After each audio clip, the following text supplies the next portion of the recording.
Good morning বৌদি।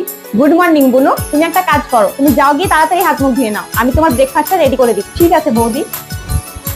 বৌদি, তুমি যে এই বাড়িতে নতুন নতুন এসেছো, তোমার ব্যাপারে আমি এখন কিচ্ছু জানি না। তুমি আমাকে বলো তো, তুমি কি কি খাবার পছন্দ করো? কেন, তুমি বানিয়ে আনবে না? হ্যাঁ বৌদি, আজ তো রবিবার, তুমি তো আমাদের জন্য প্রতিদিন খাবার বানাও, একদিন আমি তোমার জন্য কিছু বানাতে পারবো না? আমার না কড়াইশুটির কচুরি খুব পছন্দ, তুমি তাহলে আমার জন্য ওটাই বানিয়ে আনো। ঠিক আছে বৌদি, আমি এক্ষুনি বানিয়ে নিয়ে আসছি।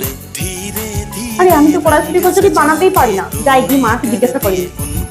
মা, কড়াইশুটির কচুরি কিভাবে বানাতে হয়? এটা বৌদির খুব পছন্দ। বেটা, তোর বানানোর কি দরকার? কড়াইশুটির কচুরি তোর বৌদিকে বল না, ও নিজে নিজে বানিয়ে নেবে। মা, বৌদি তো প্রতিদিন আমাদের জন্য খাবার বানায়, একদিন যদি আমি বৌদির জন্য কিছু বানাই তাহলে কি পাহাড়টা ভেঙে যাবে? আর মা, তুমি যে ভাবনাটা ভাবছো, সেরকম ভাবনা যদি আমার শাশুড়ি হয় না, তাহলে আমি সেটা কোনোদিনই মেনে নিতে পারবো না। বেটা, তোর আমার থেকেও বয়স কম ঠিকই, কিন্তু তুই আমার থেকেও বেশি বুঝিস। আর নিজের মাথা গরম করিস না। চল, আজ আমি তোকে শিখাবো কিভাবে কড়াইশুটি কচুরি বানাতে হয়। আমার সাথে চল। এই তো, এটা হচ্ছে আমার মায়ের মতো কথা, চলো।